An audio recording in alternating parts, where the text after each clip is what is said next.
আসামের বুদ্ধিজীবী সাহিত্যিক ডক্টর হীরেন গোহাই হয়েছে একটা ডুপ্লিকেট মাল। এই মালটা মুসলিম মৌলবাদীদের সমর্থক। এই মালটা বলে আন্দোলন করো, কিন্তু নিজে আন্দোলন করতে ভয় করে, নিজে আন্দোলন করে না। বলে আমি সে আন্দোলনের সহযোগিতা করব, আমি কেন আন্দোলনে ঝাঁপিয়ে পড়ব, আন্দোলনে মায়ের খাবো না আমি।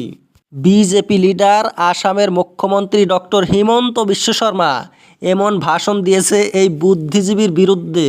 মাল বলেছে, উনি বলছে মালের ভালো অর্থও রয়েছে, আর আমি যে মাল বলছি সেটা হীরেন গোহাইর সহ্য করা উচিত। চামড়া শক্ত করতে হবে।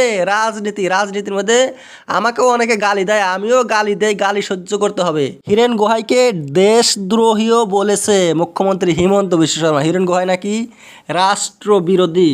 আর হীরেন গোহাইয়ের সাথে বলে হিমন্ত বিশ্ব শর্মার সেই কলেজ থেকে ফাইট। যখন কলেজে পড়ে মুখ্যমন্ত্রী, কলেজের ভোটে দাঁড়িয়েছিল হিমন্ত বিশ্ব শর্মা, তখন হীরেন গোহাই মুখ্যমন্ত্রীর বিরুদ্ধে প্রচার চালিয়েছিল। তখন থেকে মুখ্যমন্ত্রী বলছে যে আমার তখন থেকে ইচ্ছা, আমি প্রতিশোধ নিব, তাই এখন আমি এই হীরেন গোহাইয়ের বিরুদ্ধে প্রতিশোধ নিয়ে আসি।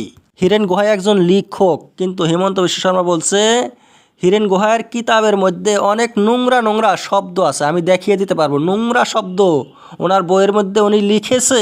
হিমন্ত বিশ্ব শর্মাও লিখেছে, বই লেখে। আমিও লিখক, কিন্তু আমিও বুদ্ধিজীবীদের মতো বুদ্ধিজীবী, আমার অনেক বুদ্ধি তো।